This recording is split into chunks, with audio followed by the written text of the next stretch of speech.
आज हम लोग बात करेंगे दीपेश सावंत के ऊपर और उन मैसेजेस की सच्चाई के ऊपर जो 9 जून और 14 जून को रिपब्लिक दिखा रही है अपने चैनल पर। कल की जो एक्सक्लूसिव न्यूज़ थी, जिसकी जो ये न्यूज़ थी कि एक 9 जून को सुशांत की ही फ्रेंड ने उनको मैसेज किया है कि भाई एक ई कॉमर्स जायंट हैं जो आपसे बात करना चाह रहे हैं, जो आपका नंबर उनको मैं कौन सा नंबर दूं। जिसके ऊपर सुशांत जो है जवाब देते हैं कि दीपेश मेरे साथ है, दीपेश यानी मेरे साथ है, यानी दीपेश का नंबर दे दो।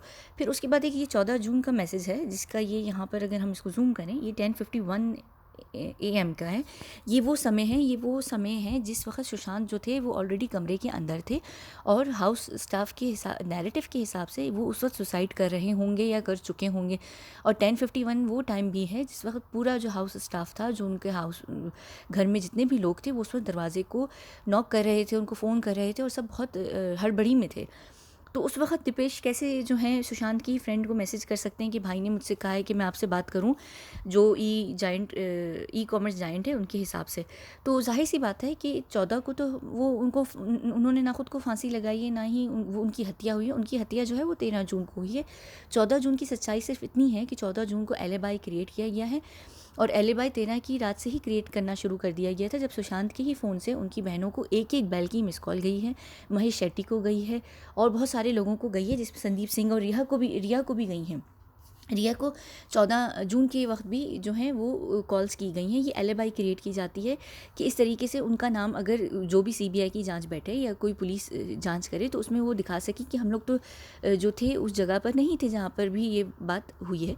तो ये एक एलिबाई क्रिएट की जाती है, उसके अलावा ये कुछ भी नहीं। और इससे एक और जो है इन लोगों की जो मानसिक स्थिति है उसका इस वक्त पता चलेगा कि अगर ये लोग बैठ के एलिबाई क्रिएट कर रहे हैं तो 13 जून को जो भी इन्होंने तमाशा किया था वो क्लीन कर दिया गया था, वो क्लियर कर दिया गया था। और ये लोग अपने इस सोच के अंदर थे कि हमें कोई भी इस वक्त हाथ नहीं लगा सकता और ये लोग बहुत सुकून होंगे, जैसे कि इंसान योगा करके एक रिलैक्स पोजीशन में चला जाता है। इन लोगों ने योगा अपना कर लिया था और वो इनका क्राइम सीन क्लियर था। इनको ये बात जो थी वो कंफर्म कर दी गई थी कि भाई आप लोग नहीं फंसेंगे। इन लोगों ने आराम से बैठ के, वरना अगर आप सोचें अगर आपने किसी का खून भी किया हो तो आपकी जो जो मानसिक जो जो स्टेट होती है वो उस वक्त इतनी ख़राब होती है कि आप इस तरीके से बैठ के एलिबाइज नहीं क्रिएट करते। यानी कि इनके ऊपर जिन भी लोगों का हाथ था वो इन लोगों को ये बात कंफर्म कर चुके थे कि आप लोगों को कोई भी मसला नहीं होगा। इस वजह से ये लोग बिल्कुल आराम से, जो गार्डन था उसके अंदर टहलते हुए इन्होंने सारा क्राइम सीन क्लियर किया और वहीं चलते चलते फ़ोन उठा के एलिबाइज गार्डन में वॉक करते करते इन्होंने क्रिएट की हैं और मैसेजेस किए हैं। अच्छा, उसके बाद यहाँ पर अगर हम बात करें कि 9 जून को ये मैसेज सुशांत ने ही रिप्लाई किया है या किसी और ने, तो देखिए जिस तरीके से बताया जा रहा है कि सुशांत जो है वो हर रोज़ सोते रहते थे और उनका फ़ोन कोई भी उठा लेता था। रिया भी उनके फ़ोन उठा के उन्होंने कई बार मैसेजेस किए हैं। तो ये मैसेज जो है दीपेश सावंत भी हो सकता है कर सकता हो, क्योंकि देखिए अगर मैं यहाँ पर आप लोगों को बताऊँ कि दीपेश सावंत जो है वो उनके कोई मैनेजर नहीं थे, वो उनकी हाउस हेल्प थे, हाउस मैनेजर की तरीके से वो उनके थे। तो वो दीपेश जो थे उनके लिए बिज़नेस डील पे क्यों बात करेंगे और सुशांत उनको ये क्यों कहेंगे कि भाई दीपेश मेरे साथ है।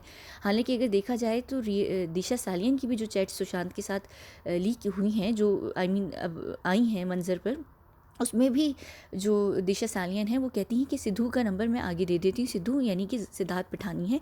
और जो 25 की कंप्लेन है जो व्हाट्सएप पे अनऑफिशियल कंप्लेंट सुशांत के फादर के सिंह ने की थी, उसमें भी वो कह रहे थे कि मेरे बेटे का क्लासमेट है बुढ़ा, उसका अगर नंबर मैं आपको दे देता हूँ अगर आप लोग सुशांत से रबते में ना हो। तो यहाँ पर ये मुझे समझ नहीं आती लिंक कि दीपेश ही का नाम क्यों दिया गया है। अब देखिए ये जो चैट है ये क्रिएट करने के लिए हो सकता है कि दीपेश ने खुद मैसेज किया हो सकता है किसी ने भी उनके नंबर से मैसेज किया हो। तो ये और हो सकता है कि सुशांत ने ही किया हो बिल्कुल, क्योंकि देख लीजिए 8 को जो है वो चुड़ैल सुशांत को छोड़ के जा चुकी थी और 9 को जो है उनकी जो बहन थी मीतू दी वो आ चुकी थी। और उस वक्त हम देख सकते हैं कि उन्होंने वाइट बोर्ड पे भी बहुत सारी जो प्लान्स थे वो 25 जून के बाद से बनाए, 25 जून के लिए बनाए थे कि 25 जून से वो करेंगे। तो हो सकता है कि उस वक्त अपने करियर को स्टार्ट कर रहे हो, क्योंकि पैसा तो लेके रिया भाग चुकी थी। तो ये जो हो सकता है कि ये बिल्कुल सुशांत हों, बिल्कुल सुशांत हो सकते हैं। उन्होंने लिख दिया होगा दीपेश, हो सकता है कि उस वक्त तक उनको कुछ ना कुछ अंदाज़ा हो रहा होगा कि सिद्धार्थ पिठानी जो हैं वो क्या कर रहे हैं, क्योंकि सिद्धार्थ पिठानी ही के कहने पे सिद्धार्थ पिठानी ही थे जब जो 8 हार्ड ड्राइव्स हैं उनका जो उनको जो ट्रांसफ़र किया गया है। तो जाहिर सी बात है कि हो सकता है उस पिठानी ने भी अपने रंग दिखाना शुरू कर दी हों या कोई ना कोई मसला शुरू हो गया हो कि उनको पिठानी के ऊपर इतना विश्वास ना रहा हो कि उन्होंने दीपेश का नाम जो है आगे किया था। अच्छा, अब मैं ये बता दूँ कि ये जाइंट कंपनी कौन है, जिसको जो ई कॉमर्स जाइंट, ये कौन सी ई कॉमर्स जाइंट है, ये कोई और नहीं, ये फ़्लिपकार्ट है। फ़्लिपकार्ट ने ही जो है इंट्रोड्यूस करवाई है एआई, यानी कि आर्टिफिशियल इंटेलिजेंस बेस एक ऐप है जो उन्होंने इंग्लिश, हिंदी और दूसरी ज़बानों के अंदर डाली है। अगर हम यहाँ पर देख लें, ये इकोनॉमिक्स टाइम का शायद जो है आर्टिकल है, ये 9 जून 2020 का है और ये 4:48 PM का है। अगर हम यहाँ जाकर देखें तो ये जो मैसेज है 9 जून का, इसमें जो उनके दोस्त हैं वो उनको 16:42 पे, यानी कि 4:42 पे मैसेज कर रहे हैं कि जो फ़्लिपकार्ट हैं वो आपका नंबर ढूंढ रहे हैं। अब देखिए, इस मैसेज से ये बात ज़ाहिर हो सकती है, इस बात से दो चीज़ें हैं कि जो फ़्लिपकार्ट हैं वो ऑलरेडी जो है वो डील ब्रेक कर चुके थे, इनके साथ डील जो क्रैक हो चुकी थी, जब भी उन्होंने 48 पे जो है आर्टिकल पब्लिश कर दिया है। अब हो सकता है कि वो आर्टिकल पब्लिश करने से पहले कोई, हो सकता है लास्ट मिनट कोई बात हो जो कर रहे हो सकता है डील बहुत पहले ही से फाइनलाइज़ की जा चुकी हो, क्योंकि ये आर्टिकल सिर्फ हिंदू टाइम्स पर ही नहीं है, बल्कि बिजनेस ट्रैवलर्स पर भी है 10 जून को। उसके बाद ये जो है ये इनकी फ़ाइल का पेज है जो कि 9 जून का है। तो इसका ये मतलब है कि ये डील बहुत पहले क्रैक की जा चुकी थी, उसकी फ़ाइनल हो सकता है कि वो उसको पब्लिक करने के लिए जो है उनको सुशांत से रब्ता करना हो, जिसके ऊपर यहाँ पे वो बात कर रहे हैं। अब एक और बात आ जाती है कि इस वक्त ईडी को ये देखना चाहिए कि ये जो डील क्रैक की गई थी, और जाहिर सी बात है ये मल्टी करोड़ की डील थी, तो ये डील का जो पैसा है वो कहाँ पर है। देखिए, और ये पैसा का जो जांच करनी है वो बहुत ज़रूरी है, क्योंकि जिसने भी इनकी हत्या की है, अगर तो ये उस वक्त तक पब्लिक नहीं की गई है बात, या अकाउंट में ट्रांसफ़र नहीं हुए, या अगर हो भी गए तो उसका जो हिसाब है वो कहाँ पर है। इसमें या तो सुशांत की फैमिली को ज़रूर पता होना चाहिए कि इस तरीके से जो सुशांत हैं उनके भाई, उन्होंने ये डील क्रैक कर ली गई थी।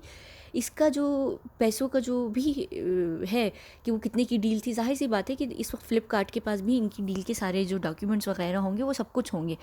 ये, या फिर ये कि फ़्लिपकार्ट ये भी कह सकता है कि हमारे पास, हमने तो अभी उनको साइन ही नहीं किया था, लेकिन अगर उन्होंने इनको साइन नहीं किया था तो वो उनके बिना, साइन किए बिना, इतनी बड़ी वॉइस असिस्टेंट जो AI बेस्ड एप्लीकेशन है, प्लेटफॉर्म है, वो किस तरीके से वो जो है उसको ऑफिशियली अनाउंस कर चुके हैं। तो ये बहुत ज़रूरी बात है। उसके बाद देख लीजिए कि ये एक 10 अगस्त की ये एक पोस्ट है आदित्य ठाकरे ने की है, जो कि ये भी artificial based voice deduction app है, जो कि कोविड-19 के टेस्ट को डिडक्ट करती है। मैं इसके ऊपर एक पूरी वीडियो कर चुकी हूँ जिसमें मैंने बताया था कि ये जो आर्टिफिशियल इंटेलिजेंस और VR बेस्ड उनके जो 2 पेटेंट्स थे, वो लगभग 3,000 करोड़, जो कि इंटरनेशनल कन्वर्जन में 30 बिलियन इंडियन रुपीज़ बनते हैं। मुझे सब कह रहे थे कि कोई भी कोड्स इतने एक्सपेंसिव नहीं होते। देखिए, कोड्स एक्सपेंसिव नहीं होते, कोड्स की खुद कोई कीमत नहीं होती है, लेकिन वो कितना बिजनेस उसको जनरेट करके दे सकती है और उसमें कितने लोग इंटरेस्टेड होते हैं, उसके हिसाब से मैंने उसका एस्टिमेशन लगाया था कि जो कि 3,000 करोड़ का बनता है। और अगर आपको पता हो, वरुण माथुर जो इंसाई वेंचर्स के पार्टनर रह चुके थे सुशांत के साथ, वो भी कह रहे थे कि इंसाई वेंचर्स एक 300 करोड़, 3,000 नहीं 300 करोड़ का बिज़नेस बहुत जल्दी लेने वाले थे। उनका एक प्लान था 300 करोड़ का। तो अगर तो फ़्लिपकार्ट, क्योंकि वो वॉलमार्ट के अंडर है, यानी वो एक जानी मानी बहुत बड़ी कंपनी है, तो फ़्लिपकार्ट के ने उनको मल्टी करोड़ ही का बिज़नेस जो है वो ऑफ़र किया होगा। और ऐसी ऐप जो कि सब कॉन्टिनेंट के अंदर अपने आप में एक ऐप थी, एक इस तरीके की कोड्स थे जिसके ऊपर जो भी गवर्नमेंट बॉडीज़ हैं, जो भी बड़ी बड़ी कंपनीज़ हैं, वो जब इन कोड्स को ख़रीद के अपने हिसाब से उसको कस्टमाइज़ करके यूज़ कर सकती हैं। तो जितना आप उनको आगे बिज़नेस के लिए देते हैं, वो आपको करोड़ों में उसको जो है वापस करते हैं। तो ये एक पेटेंट था, ये एग्जैक्टली एक ऐप नहीं थी, ये पेटेंट था जिसके ऊपर बहुत सारी ऐप्स जो हैं क्रिएट की जा सकती थी। तो ये 3,000 करोड़ के बिल्कुल लगभग इसका बन सकता था बिज़नेस फ्यूचर में जाके, लेकिन शुरू में तो ख़ुद भी वरुण माथुर और सुशांत ने 300 करोड़ का जो है एस्टिमेशन लगा के रखा हुआ था। तो ये सारी बात है, और यही सारी बात को इन्वेस्टिगेट करना बहुत ज़रूरी है। फ़्लिपकार्ट को अब जो है वो ED को और CBI दोनों को उनके जो भी डॉक्यूमेंट्स रहे होंगे, जो भी चीज़ें रही होंगी, उसको इन्वेस्टिगेट करना, उसको पढ़ना बहुत ज़रूरी है इस वक्त। और अब CBI इस पे ज़रूर जांच कर रही होगी। दूसरी बात यह है कि देखिए, 13 और 14 के नैरेटिव की जो बात चल रही है, मुझे ये अच्छे तरीके से पता है कि इनको, अगर हम 13 के लिए क्रॉस इंटेरोगेट करना शुरू कर दें, जो भी घर में उस वक्त मौजूद रहे थे लोग, तो 13 ही की जो नैरेटिव है वो स्क्रिप्ट तैयार नहीं है। 14 का तो एक स्क्रिप्ट है जो सबने तोते की तरह रटा हुआ है। 13 के लिए अगर हम इनको एक ही साथ एक ही कमरे में, अलग अलग कमरों में बंद करके अलग अलग हैंडलर्स दें, वो उनको इंटेरोगेट करना शुरू करें, तो 13 का नैरेटिव ही मैच नहीं करेगा। उससे बात कन्फर्म हो जाएगी कि जो उनकी हत्या है वो 13 को हुई है, और हत्या 13 ही को हुई है। अब चाहे उन्होंने अपनी आखिरी सांसें 14 को कूपर में ली हैं, घर में तो नहीं ली, या तो उन्होंने कूपर में ली हैं, हो सकता है उनके अंदर थोड़ी बहुत जान रही हो, लेकिन उनको जो मारा गया है वो 13 को मारा गया है, जिसकी वजह से उनकी बॉडी पे जितने ब्रूजेज़ हैं, उनकी जो बॉडी का नीला पड़ना है, वो ज़रूरी नहीं है कि वो रिगर मॉर्टिस में चली गई हो। वो उस वक्त हो सकता है कि वो किसी भी तरीके से बॉडी नीली पड़ना शुरू हो जाती है, वो ज़रूरी नहीं होता। तो ये बात जो है 13 ही को मारा गया, क्योंकि उनके ब्रूजेस इतने मैच्योर हो चुके थे कि वो रात की तरफ इशारा देते, ना कि सुबह की तरफ इशारा देते। तो ये सारी जो चीज़ें हैं, मुझे इस बात का पूरा यकीन है कि सीबीआई जो है इसकी बहुत सही तरीके से जांच कर रही होगी, इंटरोगेट कर रही होगी, और ये जो जितने छोटे छोटे प्यादे हैं ये तो पकड़े जाएंगे। बाकी बात आती है रिया और संदीप की और दूसरे लोगों की, इसके ऊपर मैं वीडियो करूँगी। मैं बेबी पेंगुइन के ऊपर वीडियो करने वाली हूँ, और अंकिता की जो आप लोग मुझसे बात कर रहे हैं, मैं वो वीडियो ज़रूर करूँगी। मुझे वो बिल्कुल वीडियो करनी है, मुझे सिर्फ वक्त नहीं मिल रहा क्योंकि मैं अपनी निजी ज़िंदगी में भी थोड़ा सा इस वक्त मसरूफ़ हूँ। लेकिन मैं ये सारी वीडियोज़ मेरी पाइल अप हुई हुई हैं, लाइन के अंदर हैं, तो मैं उनको जो है करती जाऊँगी। अभी के लिए इतना ही, बहुत शुक्रिया।